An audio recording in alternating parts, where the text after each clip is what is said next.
So from a Beti Bachao, Beti Padhao, we are now shifting to women leadership in the corporate world. Excellent. So naturally, with every vision that you have, your process needs to be tuned to that. So when you are having Beti Bachao, Beti Padhao, focuses on safety, security, beauty of the campus, all those stuff. So from that, when you get into women leadership, it is a 180-degree shift. But naturally, shifting the process is not so simple because that is also governed to a great extent by the culture. So culture process shifting not so simple, although the positioning we are trying to change, you know, and so that is where we are right now. And, and the students are doing very well. I mean, they are shaping up very well, you know. Excellent. So these are all kind of things to really give them that kind of the confidence, exposure, because our whole strategy is that although we are at Lakshmangarh, but the kind of input and the kind of opportunities we want to provide to the girls is nothing less than a top base school in a Delhi or a Bombay or Pune. Sure, sure. You know, so even before the pandemic, we started using this technology. Of course, that time we were not so familiar with all this. We used to use Skype. So Skype, we used to get our speakers on the campus from all over the world. And then, of course, pandemic broke out.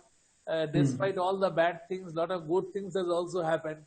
So technology became really, you know, a part of our life. And right now, students have been told to go back to their home once again. So all these students are sitting at their home. I see. But see the way that they're connected now. Right. I mean, you cannot make out who is at home and who is at campus. You know. Right. So that's where it is. So today's show is only between Rajshree and you. So we are all going to take a back seat. And Rajshree has worked a lot for the last 2.5 to 3 weeks. And I think Rajshree knows you more than you know yourself today. Right. Okay, so Rajshree, it is all over to you. And I'll take a back seat. All the best. Thank you, sir. Thank you, everyone. Right. A very warm welcome to all present here. Today we have Dr. Mukund Rajan with us. Before we begin, I would like to give a brief introduction of Sir. Dr. Mukund is the chairman of ECube Investment Advisors Private Limited, which focuses on environment, social and governance issues in India. The company was founded in 2019 by Dr. Rajan. Prior to ECube, Dr. Rajan served for 23 years with TATA Group. He held a number of senior executive positions. This includes the first brand custodian of TATA Group, Chief Ethics Officer of the group, Chair of Tata Global Sustainability Council, Head of Private Equity at Tata Capital, and many more like this. He served on the boards of various Tata companies such as Tata Teleservice, Tata Communication, Route Corporation, Tata SIA Airlines, Tata AIG, TCS Foundation. Dr. Rajan serves as the chairperson of Environment Committee of Federation of India Chambers of Commerce and Industry, popularly known as FICCI.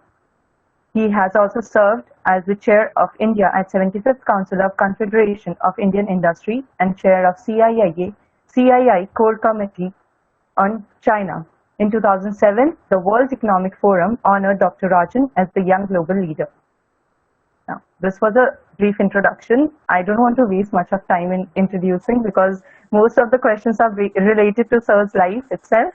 So, should we start with the first question? Sure, please go ahead. Sir, I remember you saying in one of your interviews that you were an average student. And later you went on to study in IIT and Oxford. How did that all happen? I'm not very sure. When I say I was an average student, I didn't have great interest in discipline and studies. I used to enjoy being outside the house. I used to enjoy sports. In a strange way, much later, when I applied to Oxford and I got a scholarship, the Rhodes Scholarship, which was given for a combination of academic and extracurricular activity. So I think some of those non-academic pursuits and interests helped me later to go to Oxford. IIT was certainly a grind. I think my class 11 and class 12 was really spent, studying very hard. So I guess I was a little lucky in terms of the sort of peer set and getting through some of the competitive exams. And when, one had to, one really worked very hard. But in general, studies was just one of the things that I sort of felt was important in life. I thought, reading, meeting people, playing sports, listening to music, watching movies, a holistic life was a lot of what I wanted. And touch wood, I was able to get away with, indulging many of those interests and passions alongside my studies as well. So I was never a topper in the class or the person who sort of maxed out on all exams. But when the time was important to crack some of those exams, I was able to do it.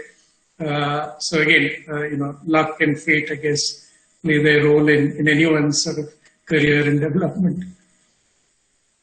So the second question being, you have held various senior positions in Tata. So how do you describe your journey in Crux? Your 23 years in Tata. I think Tata's was a wonderful organization to encourage young talent. And because of the size of the group and the sort of capabilities that the group had to invest capital, to take big risks, they were also willing to encourage young talent. And throughout my years in the Tatas, I certainly found that I was privileged to be in situations and given opportunities where I could test my mettle and take chances, take big risks, make big bets in the market, and have the group really support me. And because the group has such a sort of prestigious brand and such strong resources, occasionally, even if there are chances that you might fail in something, it's not the end of life. You are given an opportunity to redeem yourself, to do better the next time. So really, I think it was a journey of continuous learning, a lot of experimentation. Many of the roles that I played in Tata's were roles that I had very little preparation for and very little experience in. So for instance, the first time I became a managing director of a company, I'd never really played an operating role. I'd worked with the chairman of the group, Ratan Tata, for a number of years. And then from his office, I was catapulted into the CEO job, into a fairly large company at that point of time. Similarly, from that company, when I went into private equity, I had no experience in private equity or deploying funds in unlisted companies on behalf of large investors. But the group took a chance and hoped that I would learn on the job. From there, I became the brand custodian. Before I became the brand custodian, I'd never actually managed a brand. And suddenly I was asked to handle the entire Tata corporate brand, India's largest corporate brand. So I think the group sort of was willing to take risks. And I think really in life, if you want to succeed, you have to be willing to take chances. You have to be willing to make big bets. Occasionally they will not work out, but more often than not, certainly in my case, I found that things did work out. What you do need to have though is a learning orientation and a willingness to put in a lot of hard work. And then chances are more often than not you will be successful. So I'm deeply indebted to the group for having been willing to take chances on a young person like me in my early years particularly. Sir, you have done your like in philanthropy, in international relations. What I feel is that when you were studying in this field, did not you feel a little bit of insecurity regarding your job field? And the second thing is that when you took up the job, it was not related to your studies. Everything, as you said, was wholly new for you. So how did you manage through all these? And that's the insecurity thing. Yeah. No, that's why I say that you have to have this attitude of continuous learning, and it never stops. You all may think that you are doing a course or a program in university now, and once it's finished and you take a job, then your learning is over. Certainly not. I think throughout your careers, you have to be prepared to continuously invest in yourselves and keep learning. So I often give the example when I went to Oxford, I just finished a BTech in engineering at IIT Delhi. And from there, I was going into the social sciences at Oxford. in a completely new field for me, political science and international relations. And I remember the first term that I reached Oxford, one of the courses was international history between the two world wars. And the reading list for that had something like 1,800 books. And that term lasts for 8 weeks. And, for the first few days, I was in panic that in IIT, I used to sort of number crunching using calculators, a lot of mathematics. You're not used to reading sort of a lot of sort of big tomes. And suddenly I'm being told in 8 weeks, I have to potentially cover a course which has 1,800 books. I mean, is that even possible?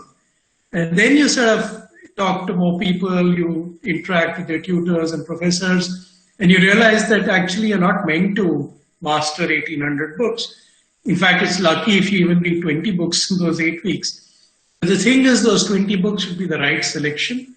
You're given a lot of choice, but it's up to you to pick out the right books and then become the master of a fair amount of knowledge for that period, but you don't have to be the master of everything. But you need to know where to look for the answers as in when the questions come up. And I think that's important in life. You don't need to be the master of everything that you survey. It's just impossible. We already live in an age where there's so much information overload.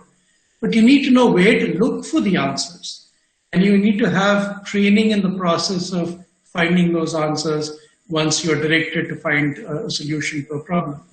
If you can master that, then you're good. So the same thing, when I finished my Oxford program in political science and I came back to India and joined the Tatas, I remember after the first year after my induction, when Ratan Tata was interviewing me before he took me to his office, I made the point to him that I don't have an MBA. I'm being brought into the world of business. You want me to work with you. You're the chairman of India's largest corporate house. But shouldn't you be concerned that I don't have training in business administration? Will I be of any use to you? And he made exactly the same points I'm making to you now. That you need to have an open mind. You need to be willing to put in a lot of hard work. You need to be willing to learn continuously. And most importantly, you need to have common sense. Good common sense is a very good substitute for everything else you may be taught in an MBA. The rest you can learn on the job. So I think through life I've seen that and I've experienced it, that you don't have to be the master of everything. You need to, however, know where to look for the answers. You need to be humble enough to acknowledge what you don't know. And you need to be willing to work with people because very often it's your colleagues, your comrades, people who are part of your alumni networks who will offer you the help and support and give you the direction you need when a problem surfaces. So make sure you learn to work in teams, learn to work in groups, and that you train yourself to look for the answers. And never think that learning is over, because it never is. You have to be open and accepting that your life is going to be a journey, and you're going to constantly learn new and different things with every passing day. So actually related to this, I had put up two questions. The first question was, as you mentioned the point that you were not an MBA and Mr. Tata told you that you only need common sense to run a business. I had a question. What do you think are the essentials an MBA should have as we enter into a corporate as freshers? So I think, having an MBA is not a disadvantage. It's a huge advantage. And I often felt, particularly in the early years of my stint in Tata's, that I had colleagues who understood things much faster than I would, because I would take time to sort of understand, even reading a balance sheet, a P&L statement, for instance. So I'm certainly not suggesting that you don't need an MBA or that it's a disadvantage. It's certainly very helpful. But again, I think, in today's world, some level of specialization is useful, especially if you have a passion in that area. So try and explore where your interests really lie. If your interest is in people dimensions, you might want to focus more on some of the HR-related courses. If you love numbers and you love sort of constructing options for companies and you think you might be strong in finance, that's a place to look at. If you like ideas in the world of creativity, then marketing. So, there's certainly nothing wrong in specializing and building up your body of knowledge. And then going and testing, what you've learned in the market. So it's great if you have a particular interest and a passion. Otherwise, there's no harm in spreading your sort of interests across a range of fields and going into general management also. So bottom line, I think an MBA will help you. There's nothing that is going to set you behind on, but try and leverage it so that you enter the workforce already reasonably sure of where you're going to devote a lot of your time and commitment, and being equipped with at least some of the answers and solutions, very typical challenges you're likely to face in the companies that you will join. Sir, I have heard that you wanted to be a professor and later you entered into corporates. So I kept that option open. So when I came back from Oxford, so much had changed in the Indian corporate world in the years I was away in England. So I left India in 1989 and I came back in 1994. And in that interim, you had the huge changes in terms of economic reforms in India starting in 1991. So I thought I'd give myself a couple of years to learn what the corporate world was like, the changes that were taking place in India. And if it seemed interesting, then I would continue. Otherwise, I'd go back into academia. And I thought that my doctoral dissertation, at that time, Oxford University Press had agreed to publish it. So I was cleaning it up and giving it in for publication. It eventually came out in 1996 as a book called Global Environmental Politics. And I thought, even if I take a couple of years out and try and learn something new, I'll always be invited back into the academic world on the strength of my publication record. So that was useful to have as a backstop. But once I joined the Tatas, and particularly the opportunity to work with Ratan Tata as chairman, and I continued with him thereafter for 12 years. So we had a fantastic working relationship. I just learned so much in Tatas, and there was so much good stuff that the group was doing, including its own structure. It's majority owned by charities, and a lot of the profits that are created by Tata companies eventually go back to society. So the sense that you're working for a far-sighted employer, a group which had really a strong mission of improving the quality of life of the communities, all that sort of strengthened my resolve to continue in the corporate world. You're quite right. If for whatever reason the first couple of years that hadn't worked out, I had every desire and reason to go back into the academic world and become a professor. So I'm very envious actually of Anirban, who's doing, I think, the kind of stuff I would love to be doing at this point of time, but more power to people like him. So when it comes to having a soft corner about environment, social and governance issues, what were the factors that created a soft corner regarding these matters, and what is the role of ECube in it? So, when I set up ECube in 2018, the name itself is derived from 3 E's: engage and empower for ESG. And ESG is, of course, this big new mantra, environment, social, and governance, that many people around the world are now paying a lot of attention to. So in 2018, I think 2 of the key drivers that some of my colleagues and I saw when we were creating ECube for the focus on ESG was really, one, the whole concern around corporate governance in India. And obviously coming from a group like Tata's, where corporate governance has been a very important theme, one could see how it was missing in a large part of the corporate world in India. And that is the reason why you've had so many bankruptcies in India, so many cases brought before the insolvency and bankruptcy courts, and a large amount of the non-performing assets in the Indian banking system are really attributable to the failures of corporate governance. So we saw that there was an opportunity to really make a difference and to support corporate India in its evolution to better corporate governance practices, leveraging a lot of our learnings and experience at Tata's. The second issue was our sense that climate change was going to become a huge thematic in India. And the reasons are not far to seek. The first is India's contribution to the problem of global warming and climate change. We are today the 3rd largest greenhouse gas producer in the world, after China and the United States. So it's inevitable that there will be a lot of focus of the global and international community on what India does to address the problem of global warming. Equally, India will also be one of the largest victims of global warming and climate change. We have perhaps one of the largest coastlines in the world. We have several 100 million people who live within a short distance of the shoreline, with issues like sea level rise. A lot of them are going to be displaced from their homes. Rising temperatures already are creating problems across India in terms of productivity of the workplace. So there will be a number of associated issues that will impact India quite badly and adversely as a result of climate change. And we felt in 2018 that if we could create an organization that focuses a lot on helping the corporate world to reduce their carbon emissions, that would be very helpful. So those are two of the key drivers. My own interest, obviously, in these areas goes back, some of it to the work I did in Oxford. My doctoral dissertation was actually on the politics of climate change. My book was called Global Environmental Politics, so that's been something that's been a passion for over 20 years. But the issues around the E and the S, the environment, the social, were issues also that I saw firsthand in Tata's. I was chairman of the Tata Global Sustainability Council for 6 years, and one could see how the issues around environmental change and so on were really impacting many of our own group companies.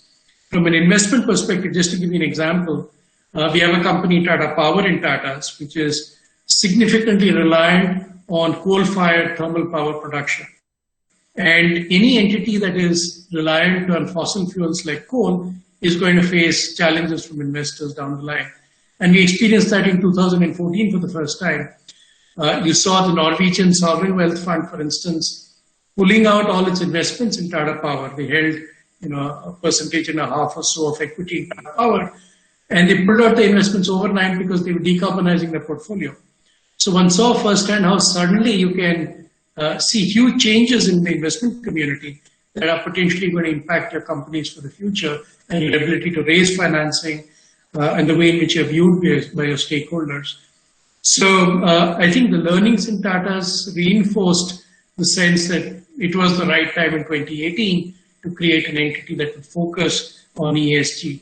And I think in the 2-3 years thereafter, we've seen really significant uptick in interest in the Indian market on these kinds of issues. Overseas, obviously, it's a much bigger thematic, but it's going to hit India in a big way, I think, as a result of some of these evolutions in the domestic market as well. So again, very fortunate to be doing something that's a personal interest and in a market which is now experiencing these changes firsthand. So very lucky to be involved in something that has this kind of impact. So when it comes to your shift from the corporate to the entrepreneurship, was it pre-planned? To an extent, yes, because, in 2017, maybe just the year before I left Tata's to start ECube, I actually did something a bit entrepreneurial within the Tata Group. So this was around the middle of the year. Some of my colleagues who were in the telecom business, which at one time I used to serve on all the boards of our telecom companies and used to run one of those companies. They approached me and they said that, there's a rumor going around that Tata is going to pull out of telecoms. And indeed, a year later, we actually did that. We sold our mobility interest to Bharti Airtel. But in 2017, there was this rumor going around that, the company may actually be shut down. Many of the employees would lose their jobs. So some of my old colleagues who'd worked for me when I used to run one of those companies reached out and said, is there anything you can do to help us find jobs in other parts of the Tata Group? And I told them, look, there are too many of you, thousands of people in telecoms at that time in Tata's. And I said, there aren't going to be enough jobs. But, why don't we look at the business and see if there is a way in which we could actually structure an employee-led buyout and run the company ourselves. And then we'll protect all the jobs. So we actually took a look at the businesses and I found that the mobility business was in bad shape. But there was another part of the business which is based on optical fiber and broadband, which is, by the way we are now all communicating on the Zoom platform. And I felt that broadband was going to be a huge thing in India. And all Indian homes would sooner or later require high-speed internet access. So the fiber business, I said, is something that we can build on. And we can attract investors, we can bring in private equity. So I reached out to some of my friends from the private equity industry and eventually with support from TPG, and one Canadian pension fund. We actually structured an offer, which we actually put in. So we submitted an offer to Tata Sons to buy out the fiber business for a little over $1 billion. It's a different matter that the group didn't take up that offer. But I think that opened my eyes to the fact that if you have a good idea and you have a strong team, there's enough and more capital available in the Indian market to support what you want to do. And so that was in some senses the sort of precipitating factor, the catalyst for my decision then that, great, let me now do something on my own, where I really feel I can leverage all my learning and experience and get back to the Indian market. So that was the reason I then left to start ECube. So can you throw a little light on the term private equity and your fascination towards it? So private equity simply is, a means through which capital is deployed into unlisted or private companies. The standard way in which private equity funds think about what they're trying to do is providing capital to entities that are deserving of the support. In return for that capital, they will seek governance rights so that they can monitor the way in which the capital is actually used. So typically a private equity fund that puts in a reasonable amount of capital in a company will then seek a seat or multiple seats on the board, work with the company over a period of time to create value, and then seek an exit at some point of time because the private equity fund has to return the capital to the people who originally invested in it. So you will seek what is called a liquidity event, a means through which you can actually create liquidity for your investment in your equity. And there are multiple ways in which that equity can be achieved. Some companies which are originally unlisted will eventually go public. So they will go through an IPO and enter the public markets. And then those investors who put in their capital and got shares in the company will get their exit by selling those shares. Sometimes you have what are called secondary transactions. So you will sell from one private equity fund maybe to another private equity fund or to a business family or to a strategic investor who has an interest in that space. So the company may not go public, but there will be a means of achieving liquidity by finding another buyer. In all of these cases, usually the hope is that you've created enough value that you will get much more capital back for the capital you've invested. The standard terms in India usually are what are called the 2N20 terms for private equity, which means they typically charge a 2% fee on managing the capital that they take and promise a 20% internal rate of return, IRR, on the capital they invest. So in theory, if you take 100 rupees of capital and you're promising a 20% return, in 1 year that 100 rupees should become at least 120. Typically in 4 to 5 years, you should double your capital and be able to return at least 200 rupees or more to your investors. So in private equity, the assumption is that the returns tend to be much higher than you can achieve in other asset classes, whether it's the public markets or simply by putting your money in a bank in the form of a fixed income instrument. But it doesn't always work out like that. So in India, there have been some sort of generations of private equity funds that have performed remarkably well. There have been other funds that were raised, for instance, at the peak of a lot of the froth in the Indian stock markets in 2006 and 7, that dramatically underperformed. Some of them lost the capital also. So it's patchy. I think the performance is not standard and uniform. But the assumption is that some of the better managed funds will deliver you a 20% plus return, which is much higher than you will get through debt or much higher than perhaps what you would get by just investing in the stock markets. You have to be very lucky in the stock markets to get that kind of return consistently.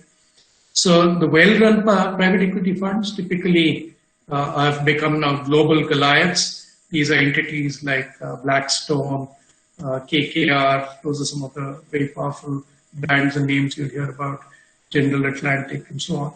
They've made money hand over fist by investing very smartly and very well.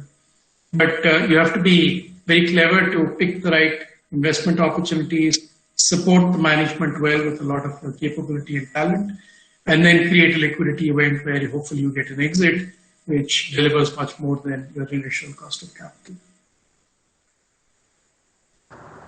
So as you are a young leader yourself and have worked with various leaders, what do you think are the essentials to be successful in your field and to lead people as well? I mean, very generally, if you want to be a leader, you obviously will need to have the capability to motivate potentially your followers. You can't have a leader who is all alone. So if you want to attract followers, you clearly need to have a vision for the future. And that's as true of corporates as it's true of individuals. Corporates that don't have a strong vision, don't have a strong purpose, and don't have strong underlying values that can attract like-minded people to work towards that purpose and that vision are usually not likely to be successful for the long term. There may be short-term success and very short-term focused results that companies may target, but really corporations like Tata's have been around for over 150 years. You need to have a strong motivating vision, mission, and values to be able to attract followers, to attract people. And I think people who serve at the helm of such organizations need to obviously be individually charismatic, need to be values driven, and need to have an ability to really attract people on the base of the platform they announce. It's true in every facet of life. I think the most obvious in political parties, you have to have a vision statement, a view of the future, where you want to take your country, and then people start rallying to you if it sounds like you have the right answers and the right mission and goals. So as an individual, you really need to be equipped to be able to articulate that well. It helps if you're a strong communicator yourself, an ability to persuade other people that your vision is worth following, and you show them a path. You show them that something is possible if they all come together, rally around, that you can achieve the impossible sometimes. So that's really essentially what leadership is all about. Empowering your follower base, unifying them with a shared and strong vision of the future, and equipping them with the capabilities, the resources, the tools that they would need to really be able to deliver and achieve some of those results. That's essentially what leadership is all about. So as you have said that you are highly influenced by reading, and one of your favorite book is the Experiments with the Truth by Mahatma Gandhi. So just after reading this book, or while reading this book, what were the changes that you felt, and what do you want to convey to the youth right now? So, what I found fascinating about Mahatma Gandhi was this is the father of the nation. This is somebody who clearly had, hundreds of millions of followers. And yet, remember, the person who killed him was also a fellow Indian who didn't agree with his views, who felt so strongly about it, he assassinated him. So leadership doesn't mean that you will be necessarily universally popular. There is probably no leader in the world who is universally popular. You will always have a set of people who don't share your vision, who don't accept your views, who don't think you have the answers for the future. You may prefer to go somewhere else. And that's fine. I don't think in human history you will have anybody who can rally 100% of the population behind them. But what was amazing about Mahatma Gandhi, I thought, was his willingness to be candid. I mean, the title of his book is The Story of My Experiments with Truth, which meant that here was somebody who understood he didn't have all the answers himself. Very rarely do you find leaders who will acknowledge that they themselves don't have all the answers. Often they will learn from their followers. It's a give and take. It's a reciprocal relationship. I think I found that amazing, that here's the father of the nation, probably the greatest leader of all time, who acknowledges that he doesn't have all the answers, who acknowledges that he is himself learning, and is very candid with his expressions of, his failures, times when he went wrong, he made the wrong calls, times when he misbehaved. He is very open in that book about his own struggles, the whole range of issues. So to find people who are so candid, so giving of themselves, so willing to recognize that everyone makes mistakes, we all have to learn from those and move on, was humbling. And for me, certainly, it changed my view of, you tended to think of leaders as these great people who have, they can do nothing wrong. Far from the truth. Most leaders, probably all the leaders you see today, for instance, have feet of clay. They will have some aspect where they actually will tremendously disappoint their followers if they were truthful. The thing is, often it gets covered up or hidden from public eye. But everyone has challenges. And I think it's important, the ideal leader in my view is somebody who's honest about where they are challenged and honest about where they are strong and can give to their followers and help their followers, and understand that it's a conversation that you have to carry forward, empowering and equipping your team to really succeed with you. You're never going to succeed on your own. Success is when it's shared and everyone else can feel that they've contributed and delivered in that mission. And very few people are actually capable of offering that kind of leadership, in my opinion. So when I read that book, generally we have a discussion about this, that why did Mr. Gandhi stop people from going to Pakistan? Generally we have a discussion about it, and many of the people who are followers of him cannot take a stand for this point. But particularly when we read his book, we get to know that yes, people do make faults and they do accept it, and the one who accepts it is the greater one. And when it came to stopping people from going to the other country, he had a big heart. In a small sentence, he had a big heart, because he knew that the people who loved each other will live with each other in a very comfortable way, because people were forced to move out. Now we cannot explain these things to others, and this point of view, because I somewhere heard you talking about this book in a very like in an elaborative sense, and there I got to know that yes, the thought process matches somewhere. Right. It's a very readable book. I mean, he writes it with so much passion and such honesty. I was just floored when I read it the first time. Amazing book. Sir, I remember you saying once that a passenger from a flight mistook you as Mr. Dr Rajan, and when you were mistaken as Dr. Dr Rajan, you showed your identity proof and said you were his brother, and he was thinking as if you were mocking him. And some way or the other, wherever you travel, there is a global focus on him. So, what is your say on this? Well, it's quite amusing sometimes. It's certainly very sweet when people sort of tell you that they're fans of his. And obviously, in the family, we were all very proud of what he's achieved. We're all very close family. In fact, he was just in India till day before yesterday. He just has gone back to Chicago. So he was here right in the middle of a lot of the COVID situation. My father actually had to have a surgery in hospital, so he had come to be with him. So yeah, as a family, we're very close and we're all very proud. And it's quite amusing sometimes when people mistake us for each other. Though, frankly, when you put us together, I don't see how anyone can confuse one for the other. He's a little taller than me and a slightly different bone structure. So, but anyway, I take it as it comes. And in Tata's, people would kid me that when he was governor of the RBI, they suggested I should play a trick and one day try and call a press conference and reduce interest rates in public and see what reaction that creates and see if people get confused and how come the governors reduce interest rates in a market when it was actually being increased consistently.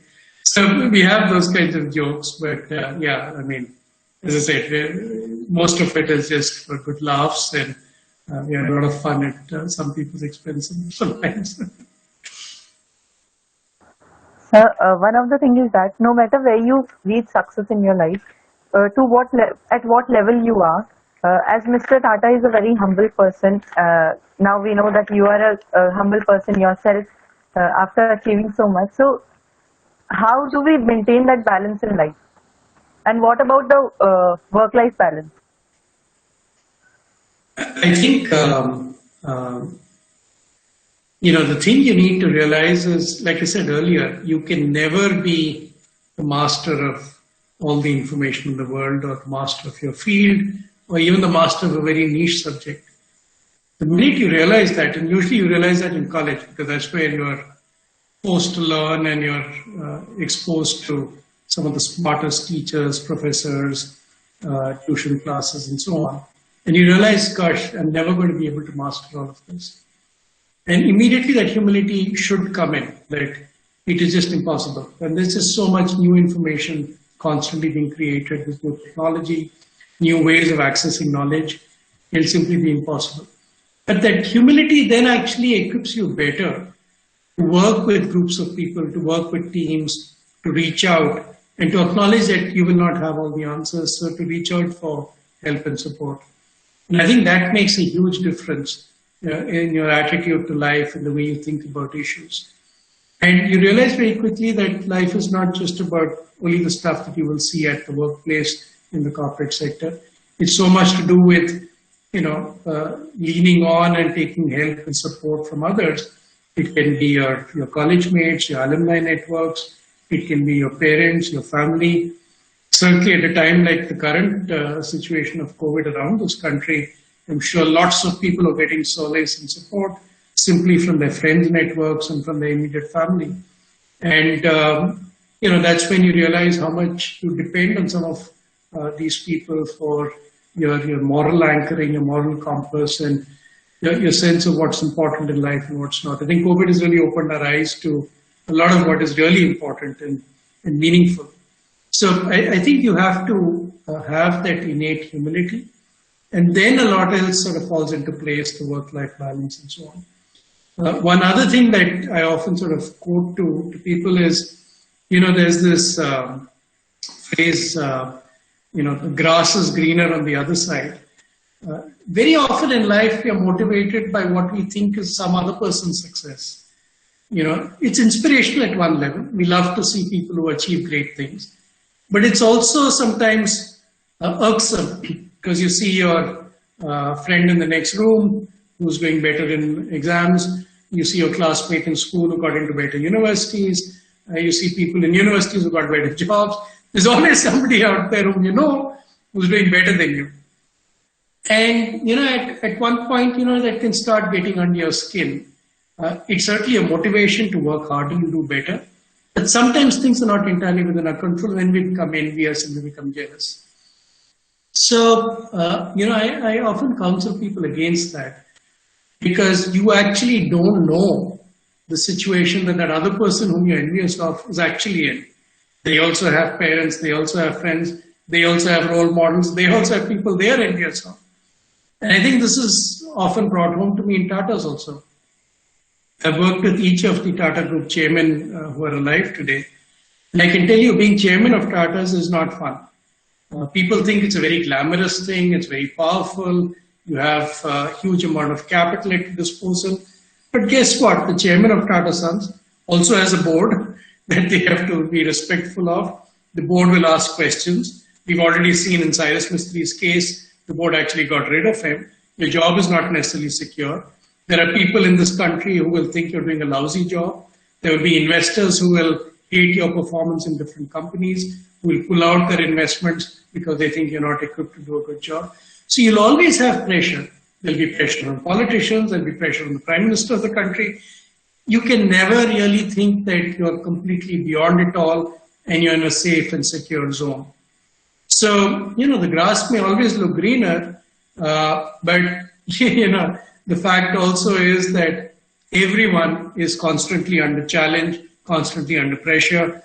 So you have to finally find peace and your own sense of success within the boundaries of what you think you can control.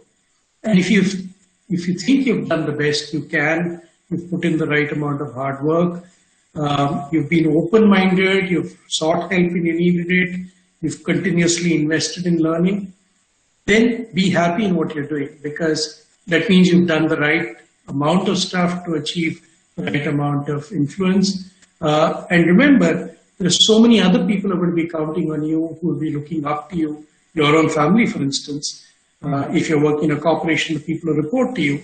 If you're running a firm, then all the people you've employed. There'll always be an ability to make an impact and have influence. So never feel that you've underperformed or undersold yourself or not done enough to achieve, the heights that maybe some of your friends have. Never compare because there's no end to that. And please remember, everyone, if they get into that game, is better off than other people, but also worse off than many other people. Ratan Tata would be envious of some of the foreign chairmen of companies who had very supportive boards and were running very successful businesses. So there's no end to it. You will always feel that others were doing better than you. So don't get into this vicious sort of whirlpool of the grass is greener, and be content. I think some of us discover this a little later in life than we should, but the sooner you discover it, the more peaceful and the better work-life balance you'll probably have. So a last question from my side, just a casual one. As you and your present spouse are together since Oxford, so what is, as we girls, we are said that a certain amount of role is played by our partner in order to achieve whatever we want. So what is the contribution you both make in each other's life, and you both are at a very good level of success right now. So how do you people manage? Because at some point or the other, there are conflicts and there are questions on me time. I think it's a terrific question. No, so I think we've been very respectful of each other's space. When I was leaving Tata's, one of the choices was whether I should join my wife and support her business also. In a sense, I've been an angel investor in that business, and I was very clear that there's no way I was going to do that, because one person having views and thoughts in the house on a business is interesting if you can debate and challenge somebody. Other two people have the same set of concerns, and you can probably at each other's throats rather than finding solutions. We'll be there and criticizing each other. So that was a very clear decision we took. But throughout our lives, it's been like that. I think she's been a very focused person on her career. I've been very focused on my career. There was a time when she, in fact, had an opportunity to go overseas, and she took it up. She went to Singapore. We were away apart from each other for almost 2 years. She was working separately in Singapore, and I was working in Bombay, still with Mr. Tata at that time. So we've also had to make some sort of individual sacrifices in the ability to be together. By the way, I wouldn't recommend that. I don't think it's a very good idea to be separated for indefinite periods of time. But we made it work. And I think what's helped us both is a willingness to get involved in understanding the other's business and aspirations, and to constantly feed into that, ideas, thoughts, solutions when you face challenges, and to be there for the other person when something comes up. And intellectually, it's been very stimulating because we've both done such different things and embarked on entrepreneurial careers at different points of time. I certainly took a lot of energy and support from the fact that she turned an entrepreneur almost 8 years before I did. So she used to be with a large bank. She used to run the private bank in India, and then she set up her own company in 2010. And as I said, I was an angel investor at that time in her company. And she had 8 years of that entrepreneurial experience before I decided to jump in and do something similar. So that experience, obviously, the learnings from dealing with investors, recruiting your own team, how to sort of put it all together, all that was very, very valuable when I decided to make the jump. So I think we've been very fortunate, very blessed to be in a situation where we've been able to support each other. And we made the call not to be in the same business. Otherwise, I'm not so sure it would have been as amicable and straightforward as it's proved to be. But I think, like I've been saying, the willingness to keep learning, to learn from each other, to invest in trying to find the right solutions, the right ideas, all of that can be tremendously energizing and a lot of fun. It doesn't have to be only about, where are we going to find the money to fund the next round of growth and so on. It's also about, now we've got this capital, how are we going to spend it? What are some of the great people you're interviewing? Where do we look for better talent? These are all very engaging questions, and I think we've had a lot of fun in the process. Namaskar, sir. Hi, Bhumika. Sir, you have had your graduation from IIT Delhi, which is one of the bestest institute our country has, and then further on you went to Oxford. And we are very sure that both of the institutes have a different education culture and life culture over there. So what were some of the beliefs, values which you developed while you were in graduation at IIT Delhi, which later on changed when you went to Oxford, like your personal beliefs, value system, or your perceptions, how you viewed things? So if there are some of these things, then I would like you to mention those. Oh, absolutely. I think let me sort of mention on the academic side and also on the maybe values side. So on the academic side, I think in IIT, typically you're like an engineering nerd, right? You have minors and majors, you're constantly getting quizzed in class, you have surprise tests, you become very comfortable with numbers, and you're pretty good in sort of analysis and so on. But there's very, very limited exposure in the IITs, or I'm sure most engineering schools, the social sciences and the humanities. And of course, in IIT, our sex ratio in our batch is terrible. We had, I think, 300 or 400 boys, and we had like 3 girls. So you grow up at a very important stage in your life, being very awkward with the opposite sex, not knowing how to interface with good company. In Oxford, on the other hand, on the academic side, you have what is called the tutorial system, where, as I mentioned earlier, you're not expected to be master of everything in a subject. Unlike in IIT, where if you're doing computer science, you could completely master the 3 or 4 textbooks that you have from page to page, and you have geniuses, 10-pointers who would be able to crack every single algorithm, question, issue that came up in exams. In Oxford, you are supposed to have a pretty good understanding of the field, but you don't have to necessarily master everything. You need to be able to, however, argue and defend your position well, particularly in social sciences. And in the tutorial system, you're encouraged to write essays. You then read out those essays before your tutor. He will question or she will question. And then you learn to defend your thesis with arguments. So there's much greater focus on argumentation. And, you could have different points of view. As long as you present the right facts and make the right arguments in support of those facts, you can win the day, and your essay can be rated an A. There is no one answer to anything. So in IIT, which is much more focused on math and calculations, there is only one answer to usually any question. In Oxford, you could have any number of answers. As long as you can defend your arguments and present it well, you will get an A rating, you will get a very high grade. And on the social side, IIT had lots of opportunity on sports and extracurricular, but terrible sex ratio. In Oxford, it was pretty equal. And, dormitories, colleges were all co-ed. There's no concept of, women being separate and men being separate. Likewise, your thought process around social issues, you learn to become much more accepting of different points of view. So those are the days when for the first time somebody like me was exposed to this whole, lesbian, gay rights kind of movement, for instance. And maybe you had very strong views when you came out of India because you weren't informed, you didn't have access, you didn't have exposure to different points of view. When I got to Oxford in the late 80s, early 90s, you suddenly understood that there are people who think differently, there are different cultures that are more accepting of some of these issues.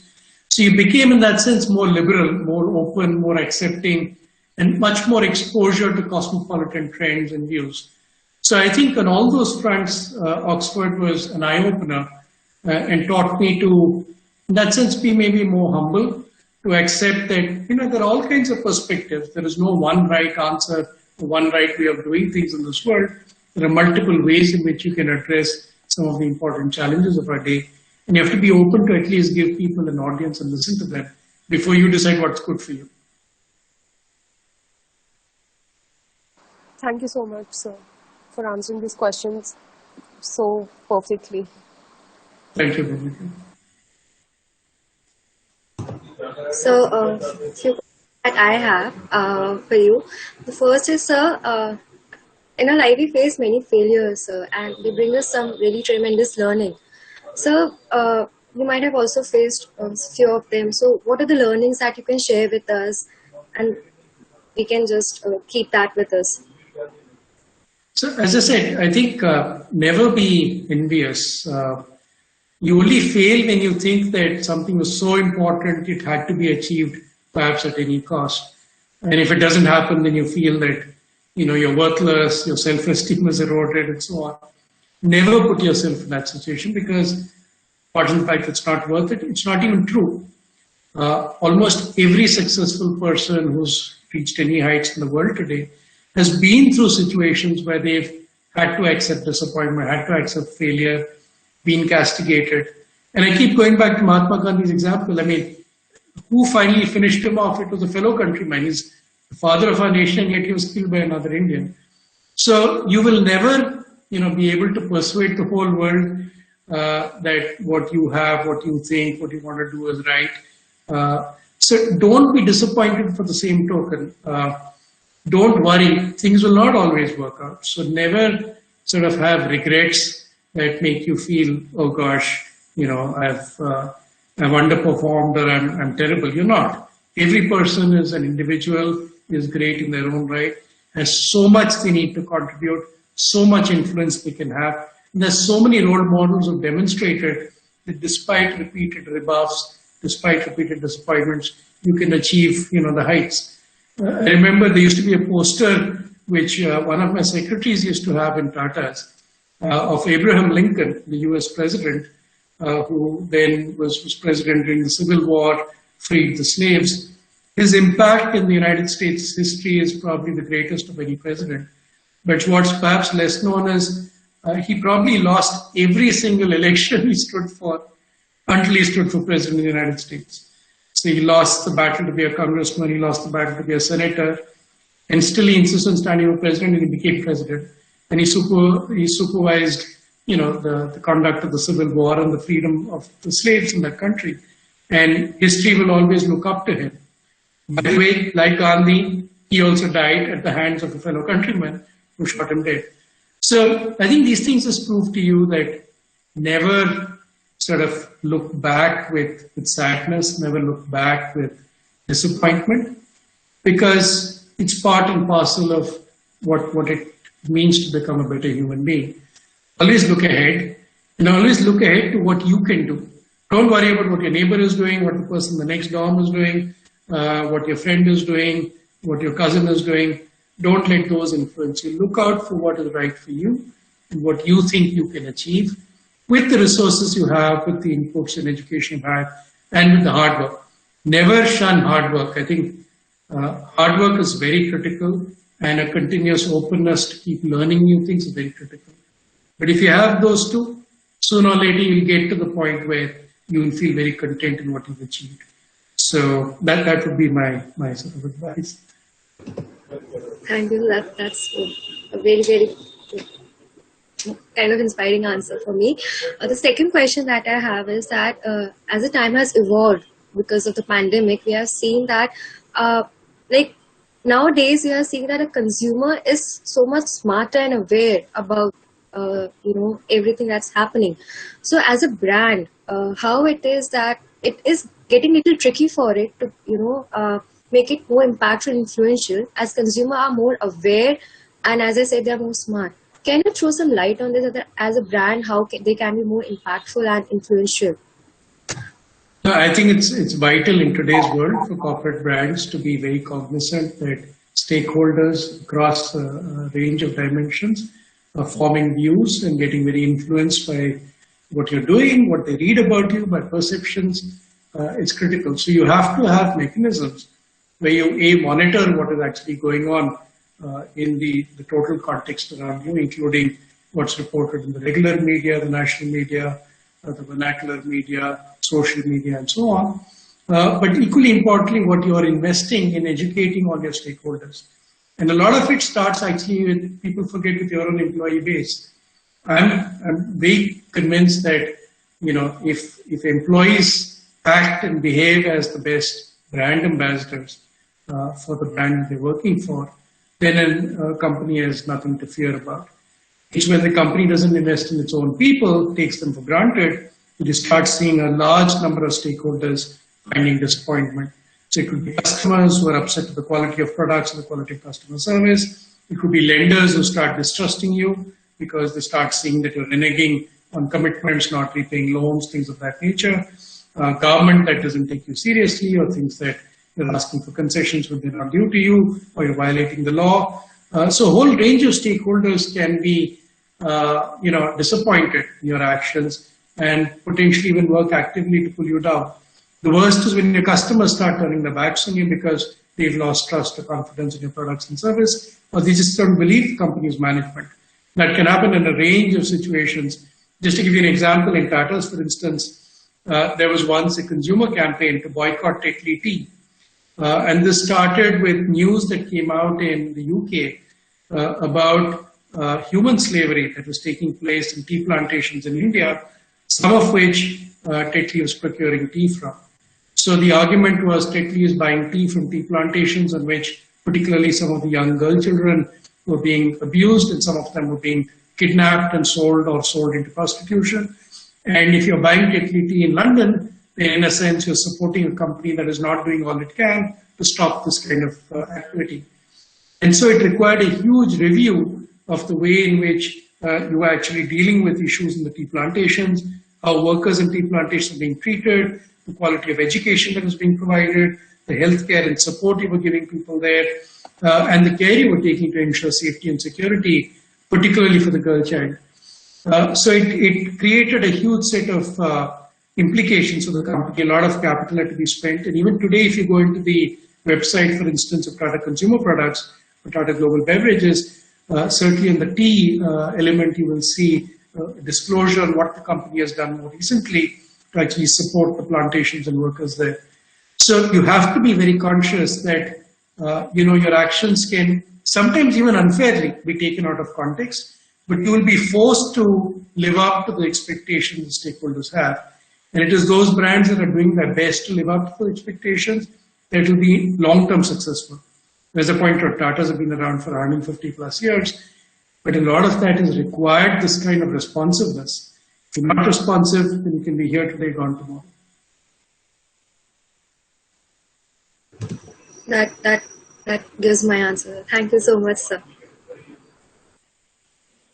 Good afternoon, sir. Sir, I have a question. Sir, what happens if there are times when we don't make our decisions based on our views and our analysis also? Rather, the situation decides itself. So, and in fact, we are not satisfied. So, what to do if something like this happens? So my question is also similar to Kushi. Like, as you told that you always have an option to become a professor, then you find interest in corporates. So we do have many options after MBA, like we can go for further studies and the jobs are also waiting for us. So the decision is quite tough and we cannot make it. So what are the things we should consider? Okay, so I'm not sure I understood the first question so well, but let me try and answer both, when I'm speaking. And then if there's a follow-up, Kushi, happy to take that. Firstly, I think, you'll never know for sure what is the right thing unless A, you have information, B, you have an ability to get exposure, perhaps even experiment, with a view to trying to find what the right answer is. So, my reason for going to the corporate world, and as I said, I gave myself 2 years. I said, if things don't work out, my book is getting published, I'll go back into academia. So you need to have a plan A, a plan B, a plan C. So you have fallback options if what you're looking to do doesn't work out.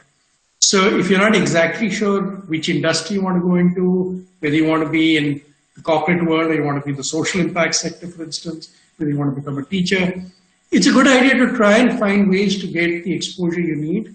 Try and test yourself. At a minimum, speak to other people who've gone into some of those spaces and learn from them, get the information you need.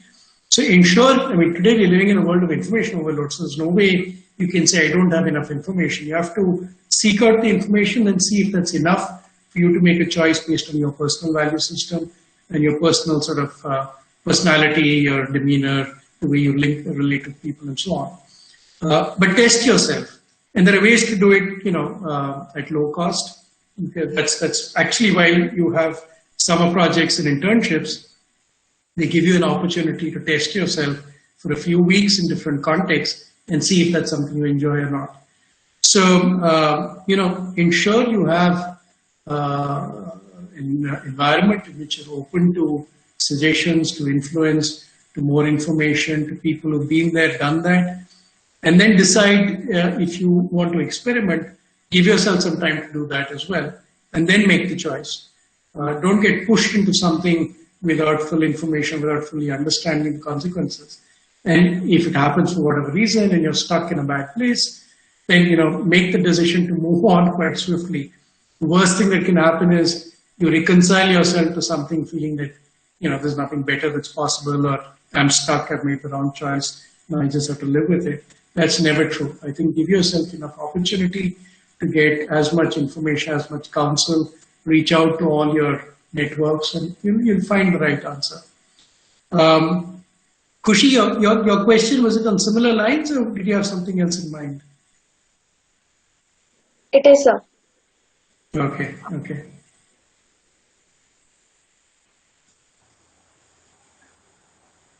I guess I to get my answer. Thank you. I can't help. I can't hold back questions.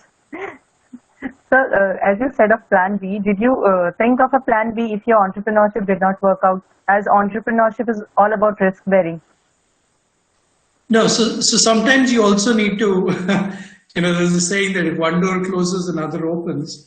But sometimes you need to keep the door shut so that you give yourself enough time to focus. So, I gave myself 5 years to make this work. I've still got a couple of years to go. So far, it's working out quite nicely.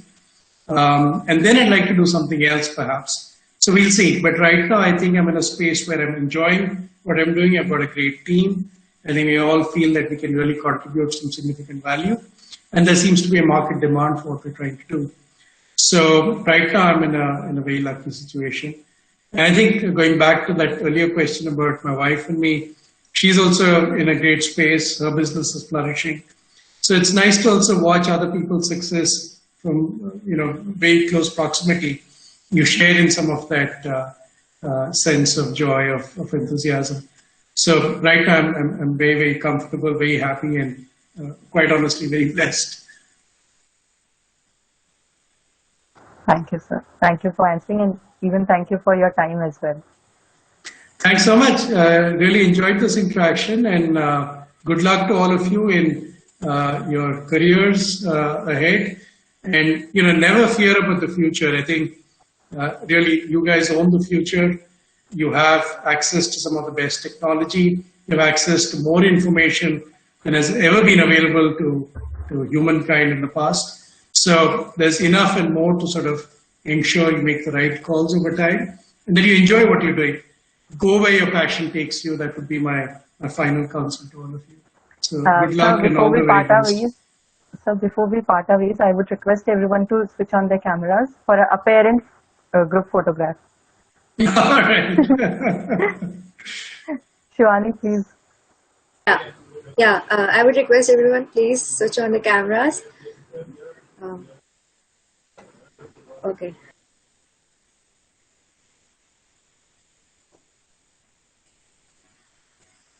And okay, one more for everyone. That's it. Yeah, it's done. Thank you, sir. Thank you so much, sir. Thanks a lot. I think, Mukund, it was awesome. I mean, I don't know how that 1 hour, 10 minutes flew. And Rajshree, I think you did a great job. I think the way you people were chatting, it was so nice to hear both of you. Thank you so much, Mukund, and we look forward to your support. I think the entire student group here, we look forward to have more sessions with you. We don't know how and in what form, but that will work out at some point of time. Okay. Absolutely. Look forward. Thank you all so much. Good luck. All the very best. Thank you, sir. Thank you, sir. Thank you.